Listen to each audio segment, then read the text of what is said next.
Hi. So today's video is going to be all about the phosphorus cycle. And so phosphorus is an element in the periodic table. Let's look at that. So here's a periodic table. Let me enlarge it.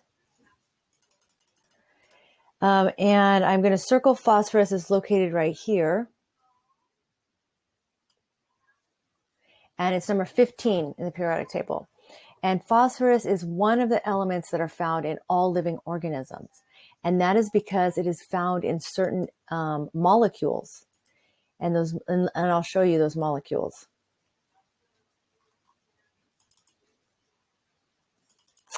So the first molecule is a phospholipid.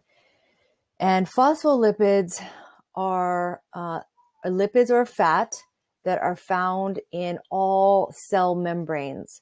And so here is the head of the lipid, and then all phospholipids have two tails. And you can see here that here is the phosphorus right here in this phosphate group. So all the membranes inside and on the outside of all cells need phosphorus to make phospholipids. So phosphorus is an essential element that we need for our cells. Another molecule that contains phosphorus is DNA. And so here is a DNA molecule. And you can see here that each nucleotide has a phosphate in it, a phosphate group. And so this is one nucleotide as part of our DNA. And here's another phosphorus and another phosphorus. And then over here we have 1, 2, 3. So as you can see, these molecules are very important for life. And so we need to have phosphorus in our food so that we can make our phospholipids and our DNA. So today we're going to talk about the phosphorus cycle. And that is going to be the title of our notes.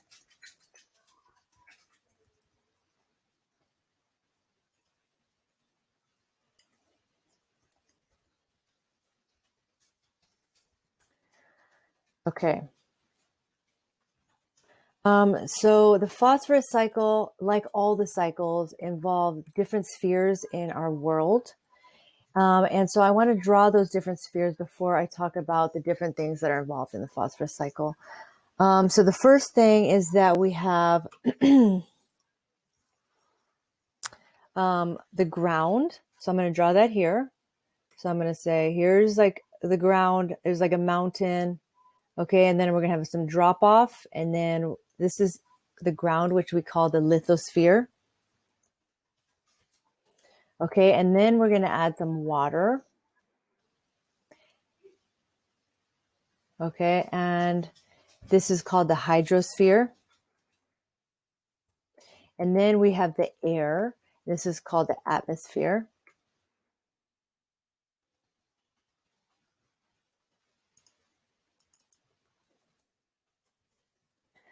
And then the last thing is that if we have some living organisms, that is the biosphere. So I'm going to draw a tree.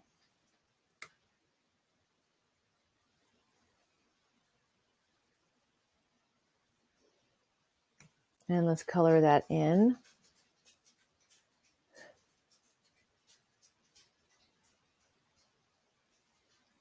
So there's our tree. And then we have a trunk. Okay, and then I'm going to add like a little guy.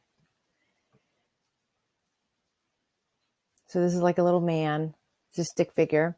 And this is what we call the biosphere, any living organism.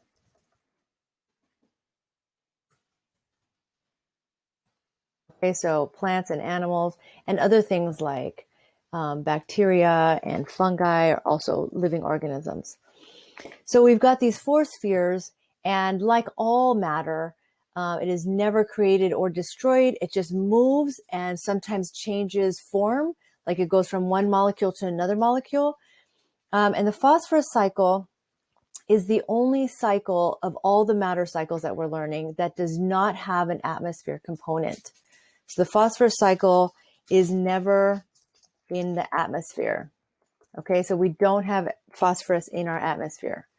And so most of the time, phosphorus is spent in the lithosphere.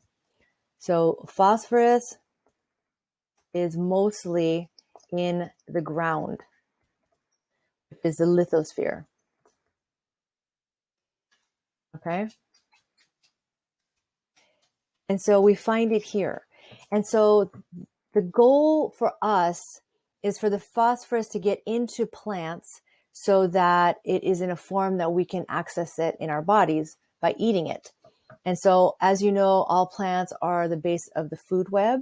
And so if phosphorus can get into the plants, then animals can eat the plants, and then animals can eat those animals. And then that's how phosphorus can get into the biosphere, is through the plants. So phosphorus spends most of its time in the lithosphere. And then a really amazing thing is that fungus will take that phosphorus and put it into the roots of the plant. So it is because of the fungus that phosphorus is able to get from the lithosphere into the biosphere.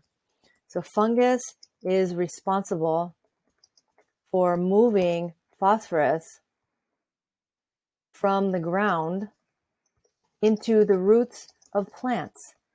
Okay? And so fungus spends its time underground in this form called mycelium.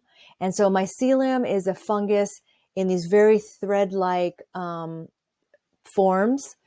And it's all underground. And what it does is it takes that phosphorus and it feeds it to the plant roots. And that way phosphorus is getting incorporated into the plant. And then the plant can build things like DNA and phospholipids. And then whatever eats the plant gets that phosphorus that way. So the cool thing is that fungus puts the phosphorus into the biosphere. And then one day those plants and animals will die. And then when those plants and animals die, the fungus also decomposes them. So the phosphorus returns back to the lithosphere. So fungus is also returning it back to the lithosphere. The fungus also returns the phosphorus. Oops. Back to the lithosphere when decomposing dead organic matter. Okay, that means dead organisms. And then the phosphorus goes back to the ground. And so there's this cycle that happens. So the phosphorus goes into the plant from the fungus. Let me make that a different color. Okay, and then the animal eats the plant. And then one day the plant and animal die, and then the phosphorus returns back to the lithosphere. Okay, so a second cycle with phosphorus is that it goes back and forth between the lithosphere and the hydrosphere. And this just happens like where the water and the land meet. Okay, and it's just the water will chip away at the rock and the phosphorus moves into the water. And then the phosphorus will settle down to the bottom and then return back into the rock. So it's this natural thing that's happening where the water and the ground meet. So that's a second cycle for phosphorus. So phosphorus also moves back and forth between the lithosphere and the hydrosphere. Okay, and that's it for phosphorus. Have a good day, and I'll see you next time.